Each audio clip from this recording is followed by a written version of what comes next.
মন্ডল স্টুডিওর নিবেদন গ্রাম বাংলার ভূতের গল্প। নমস্কার শ্রোতা বন্ধুরা, আজ আপনারা শুনবেন লেখক বরেন চক্রবর্তীর কলমে রাতের অতিথি। গল্পটি খারাপ লেগেছে, ভালো লেগেছে, দারুণ লেগেছে, আপনাদের মনে যাই প্রতিক্রিয়া হোক না কেন অবশ্যই একটি কমেন্ট করে জানাতে ভুলবেন না। আর ভিডিওটি ভালো লাগলে অবশ্যই একটি লাইক করে চ্যানেলটিকে সাবস্ক্রাইব করে আমাদের পাশে থাকবেন। গল্প পাঠে আমি রাজি, তবে সে দেরি না করে অতি শীঘ্র শুরু হতে চলেছে আজকের বিশেষ নিবেদন। লেখক বরেন চক্রবর্তীর কলমে রাতের অতিথি। এই কাহিনীর সমস্ত চরিত্র এবং ঘটনা কাল্পনিক। বাস্তবে জীবিত বা মৃত কোনো ব্যক্তি বা ঘটনার সাথে এর কোন রকম মিল থাকলে তা সম্পূর্ণ অনিচ্ছাকৃত এবং কাকতালীয়। গল্পে ব্যবহৃত অপ্রাকৃতিক এবং অলৌকিক ঘটনা শুধুমাত্র কাহিনীর পরিবেশনের উপক্রম মাত্র। কুসংস্কার বিশ্বাস করবেন না, কুসংস্কার ছড়াবেন না। আলতাখালী গ্রামের একমাত্র হাই স্কুলের একমাত্র অঙ্কের শিক্ষক জানাব আলী, স্কুলের একমাত্র আবাসিক শিক্ষকও তিনি। বয়স 40 হয়ে গেলেও এখনো বিয়ে করেননি। স্কুলের পাশেই ছোট্ট টিনের চালা ঘরে তার একাকী বসবাস। জানাব আলী যুক্তিবোধ সম্পন্ন মানুষ। ভূত প্রেত জাতীয় অতি প্রাকৃতিক বিষয়ে তার কোনরূপ বিশ্বাস নেই। তাই স্কুলের এই বিশাল নির্জনতায় রাত বিরেতে একাই থাকতে তার মোটেও সমস্যা হয় না। এক সন্ধ্যায় তিনি হ্যারিকেনের টিমটিমে আলোয় বিছানায় শুয়ে শুয়ে কি একটা উপন্যাস পড়ছিলেন। হঠাৎ শুনতে পেলেন দূরে কেউ যেন কাঁদছে। জানাব আলী জানালা দিয়ে বাইরে তাকালেন। কৃষ্ণপক্ষের আধার তখন ভালোই ঘনিয়েছে। মনে হচ্ছে জানলায় কেউ ঘন কালো পর্দা ঝুলিয়ে দিয়েছে। তিনি বই পড়ায় মন দিতে যাবেন, এমন সময় আবার সেই কান্না।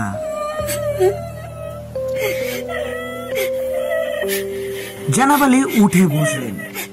এমন দুঃখের কান্না এই রাতে, এখানে কে কাঁদছে? হারিকেনটা হাতে নিয়ে বাইরের দাওয়ায় এসে দাঁড়ালেন তিনি। দাওয়ার সামনে থেকে স্কুলের মাঠ শুরু হয়ে এসেছে। মাঠ পেরিয়ে ওপাশে স্কুলের দোতলা বিল্ডিং। হ্যারিকেনটা উঁচু করে দেখার চেষ্টা করলেন কাউকে দেখা যায় কিনা, কিন্তু না, ঘুটঘুটে অন্ধকারে কিছুই দেখার জো নেই। আলোটা উঁচু করে ধরেই তিনি দাওয়া থেকে মাঠে নামলেন। কোন দিক থেকে কান্নার আওয়াজটা আসছে ঠিক ঠাউর করতে পারছেন না। এমন সময় আবার সেই কান্নার আওয়াজ। তিনি বুঝতে পারলেন আওয়াজটা আসছে স্কুল বিল্ডিং এর ওদিক থেকে। ধীর পায়ে তিনি সেই দিকে হাঁটা শুরু করলেন। রাত নেমেছে একটু আগে, অথচ মনে হচ্ছে কত না জানি গভীর রাত। চারিদিকে থম ধরা এক নিস্তব্ধতা। তার মাঝেই কোথায় এক রাতের পাখি ডেকে উঠল। বিল্ডিং এর কাছে এসে এদিক ওদিক আলো বাড়িয়ে দেখলেন তিনি, কেউ নেই, কিছু নেই এখানে। তখন আবার সেই কান্না শোনা গেল। এবার জানাব আলী বুঝলেন কান্নাটা আসছে স্কুলের পেছন থেকে। ওখানে ছোটখাটো একটা দিঘি আছে। দিঘির চারপাশটা জুড়ে নানা গাছগাছালির ভিড়ে ছোটখাটো একটা জঙ্গল তৈরি হয়েছে। বিল্ডিং পাশ কাটিয়ে তিনি সেখানে গিয়ে দাঁড়ালেন। এবার আলো উঁচু করতেই তিনি দিঘির পাড়ে এক আবছায়া মূর্তি দেখতে পেলেন। আর একটু এগিয়ে যেতেই ছায়া মূর্তিটা স্পষ্ট হলো। দিঘির দিকে মুখ করে এক নারী দাঁড়িয়ে আছে। পরনে সাদা শাড়ি, মাথায় ঘোমটা টানা। মেয়েটির বয়স যে খুব বেশি না তা পেছন থেকে দেখলে বোঝা যায়। আলোর আভাস পেয়ে মেয়েটি তার ঘোমটা আরো লম্বা করে টেনে দিল। তার মুখ থেকে তখনও ফোপানোর আওয়াজ আসছে। জানাব আলী জিজ্ঞাসা করলেন, কে কে তুমি? এত রাতে এখানে কি করছো? মেয়েটি কোনো জবাব দিল না, কেবল কান্নার দমক একটু বাড়ল তার। জানাব আলী আবারও একই কথা জিজ্ঞাসা করলেন, কে কে তুমি? কোনো জবাব দিচ্ছ না যে? এবার মেয়েটি জবাব দিল, আমার নাম বিন্দু। এত রাতে এখানে কি করছো? আমার স্বামী মারা গেছে কদিন আগে, তাই শ্বশুর বাড়ির লোকজন আমাকে বাইরে বের করে দিয়েছে। কথাটা শুনে জানাব আলী খুব দুঃখ পান। বলেন, তা তোমার বাড়ি কই? সেখানে যাওনি কেন? মেয়েটি কাঁদতে কাঁদতে বলে, বাপের বাড়ি অন্য গ্রামে, অনেক দূর, এত রাতে যাওয়া যাবে না। জানাব একটু ভাবেন, তারপর বলেন, তাহলে কি আর করা যাবে? আজ রাতে নয় আমার বাড়িতেই থাকো। যদিও আমি একাই থাকি, তারপরেও তোমার ভয়ের কোনো কারণ নেই। নিজেকে আমি সৎ চরিত্রবান বলেই জানি। আগামীকাল ভোরে তোমাকে তোমার বাপের বাড়ি পৌঁছে দিয়ে আসবো। দেখতে দেখতে কেটে গেছে 15টা বছর। জানাব আলীর বয়স এখন 60। রিটায়ারমেন্টের পর আজ তার বিদায় সম্বর্ধনা হয়েছে স্কুলে। ছাত্র শিক্ষক মিলে তাকে ফুলের শুভেচ্ছা জানিয়েছেন। মঞ্চে উঠে তার সহকর্মীরা বক্তৃতা দিতে গিয়ে কেঁদে বুক ভাসিয়েছে। ছাত্রছাত্রীরাও চোখের জল ফেলেছে। তাদের এত প্রিয় অঙ্কের শিক্ষক আজ বিদায় নিচ্ছেন। এখন সন্ধ্যা ঘনিয়েছে। তিনি স্কুলের পাশে তার ঘরে বসে নানা কথা চিন্তা করছেন। জীবনটা তো একা একাই পার করে দিলেন। আগামীকাল এই স্কুল, এই ঘর ছেড়ে তার নিজের গ্রামে যেতে হবে। সেখানে গিয়ে বলতে গেলে নতুন করে জীবন শুরু করতে হবে। এই বুড়ো বয়সে তা কি তিনি পারবেন? নিজের দীর্ঘ কর্মজীবনের কথাও মনে পড়ে যাচ্ছে তার। কত যে স্মৃতি তার এই স্কুলকে ঘিরে। হঠাৎ দরজায় কড়া নড়ে উঠল। কেউ যেন দাঁড়িয়েছে বাইরে ঘরের দাওয়ায়। জানলা দিয়ে তিনি বাইরে তাকালেন। আজও কৃষ্ণপক্ষের রাত। জানলার বাইরে নিকষ কালো আধার। তিনি দরজার দিকে এগিয়ে যেতে যেতে জিজ্ঞাসা করলেন, কে? বাইরে থেকে পুরুষ কণ্ঠের জবাব এলো, স্যার, আমাকে আপনি চিনবেন না, তবে আপনার সাথে খুব একটু জরুরি কথা ছিল, যদি একটু দরজাটা খোলেন। জানাব আলী দরজা খুলে হ্যারিকেনের আলোয় এক অপরিচিত মুখ দেখলেন। ভদ্রলোক কালো স্যুট পরে আছেন, মুখে মৃদু হাসি। তিনি তাকে ভেতরে আসতে বললেন। ভদ্রলোক ভেতরে ঢুকেই টেবিলের পাশে রাখা একটা চেয়ারে বসে পড়লেন। জানাব আলীও বসলেন তার পাশের চেয়ারে। হাসি মুখে বললেন, আপনি কে? আপনাকে তো চিনতে পারলাম না। দয়া করে যদি আপনার পরিচয়টা বলতেন। তার মনে মৃদু সন্দেহ হলো, এ নিশ্চয়ই তার প্রাক্তন কোনো ছাত্র। কিন্তু ভদ্রলোক তাকে হতাশ করে বলল, স্যার, আমি আপনার পরিচিত কেউ নই, বলতে পারেন আমি একজন শখের গোয়েন্দা। আপনি আগামীকাল এই গ্রাম ছেড়ে চলে যাবেন, তার আগে ভাবলাম আপনার সাথে কিছু কথাবার্তা বলি। জানাব আলীর ভ্রু কুঁচকে গেল। তিনি বললেন, আমার সাথে? আমার সাথে আপনার কি কথা থাকতে পারে? ভদ্রলোক হাসলেন। স্যার, আমার আসলে কিছু প্রশ্ন ছিল। আপনার কি মনে পড়ে অনেক বছর আগে এক রাতে আপনাদের ঘরে একটা মেয়ে আশ্রয় নিয়েছিল? জানাব আলী চমকে উঠলেন। তিনি কোনো কথা বললেন না, তবে তার চোখের দৃষ্টি তীক্ষ্ণ হলো। লোকটি আবারও প্রশ্ন করলো, মনে পড়ে স্যার? মেয়েটির নাম ছিল বিন্দু, সাদা শাড়ি পরেছিল। স্বামী মরার পর তার শ্বশুর বাড়ির লোকজন তাকে তাড়িয়ে দিয়েছিল। আপনি তাকে দয়া করে আশ্রয় দিয়েছিলেন এক রাতের জন্য, মনে পড়ে? জানাব আলী অস্বস্তি ঢাকতে চশমা খুলে পাঞ্জাবির খোটে কাজ পরিষ্কার করতে করতে বললেন, এতদিন পরে আমাকে এই প্রশ্ন করছেন কেন? লোকটি হাসি মুখে বলল, কারণ স্যার, সেই রাতের পর থেকে মেয়েরা খোঁজ পাওয়া যায়নি। আপনি কি বলবেন তার কি হয়েছিল? জানাব আলী আবারও চমকে উঠলেন ভীষণ। তার হাত থেকে চশমাটা মাটিতে পড়ে গেল এবং চশমা তুলতে গিয়ে তিনি জমে গেলেন। একটা তীব্র ভয়ের স্রোত তার সিদ্ধারা বেয়ে নিচে নেমে গেল। লোকটি কথা বলছে আর পা নাড়াচ্ছে এক নাগাড়ে। সেই পায়ের দিকেই তিনি তাকিয়ে আছেন।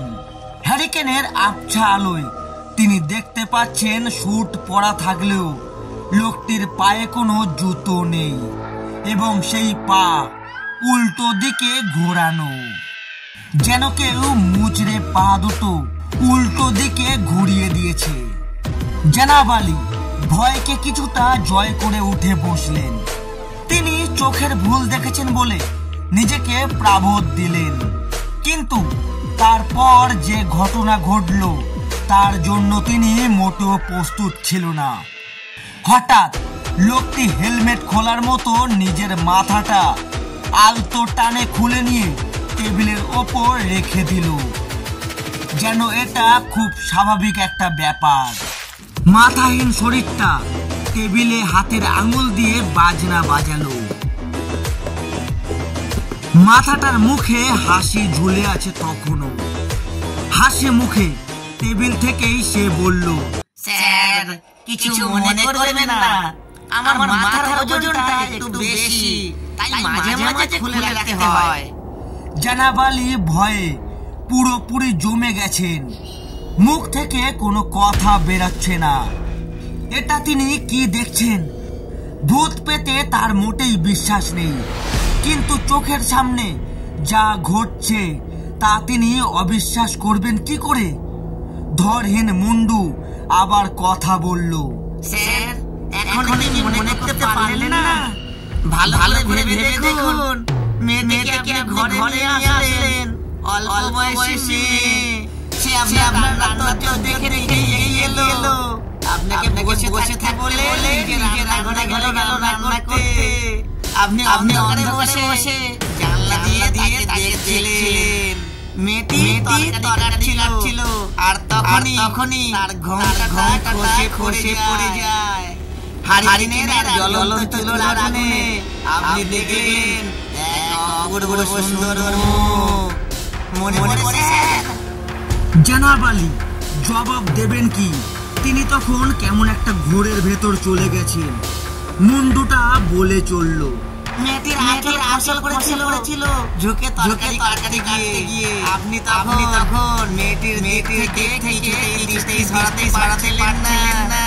আপনি মেয়েটি পায়গার মতো গরম দেখলেন, তার মনের মতো আলোর ঝিলে দেখলেন। মনে পড়ছে স্যার, আপনি হঠাৎ উঠে দাঁড়িয়েছিলেন, ধীর পায়ে দুয়ার মেয়েকে হাত ধরেছিলেন করে।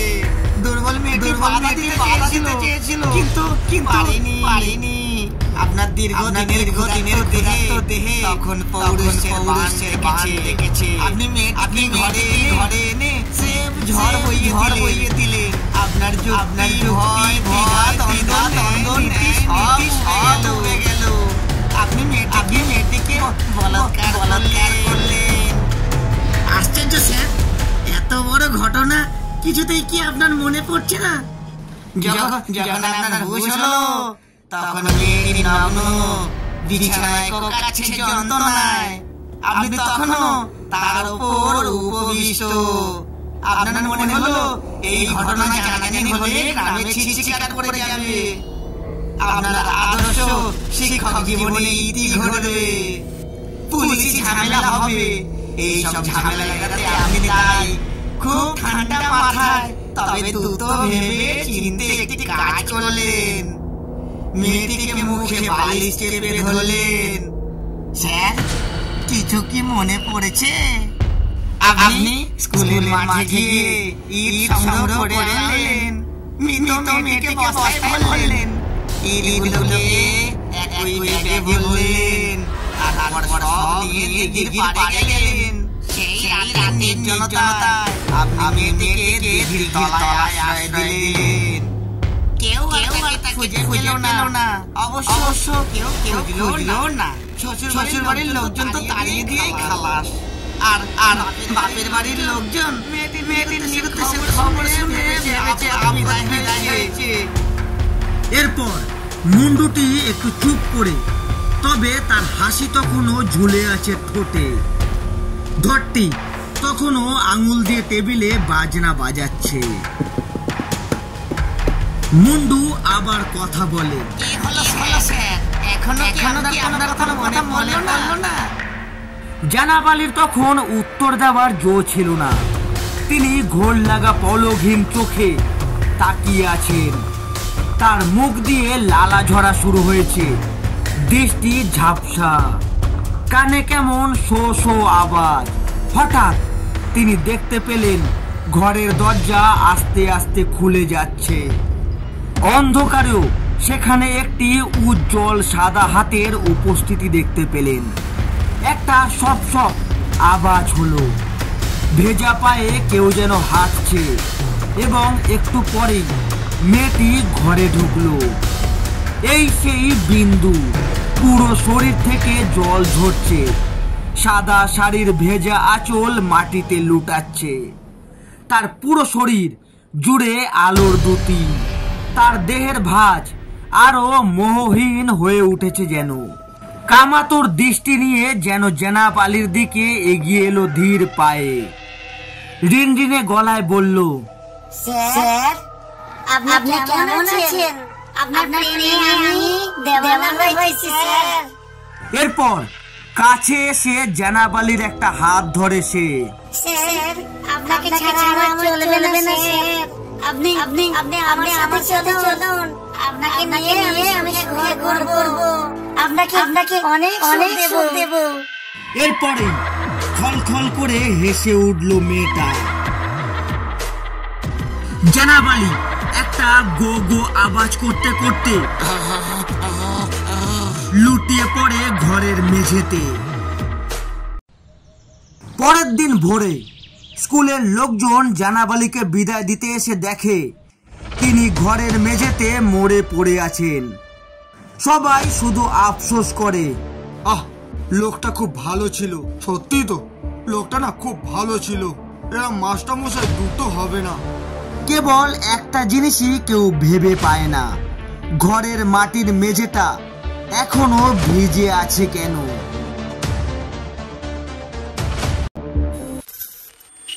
মন্ডল স্টুডিওর নিবেদন গ্রাম বাংলার ভূতের গল্প। নমস্কার বন্ধুরা, আজ আপনারা শুনছিলেন লেখক বরেন চক্রবর্তীর কলমে রাতের অতিথি।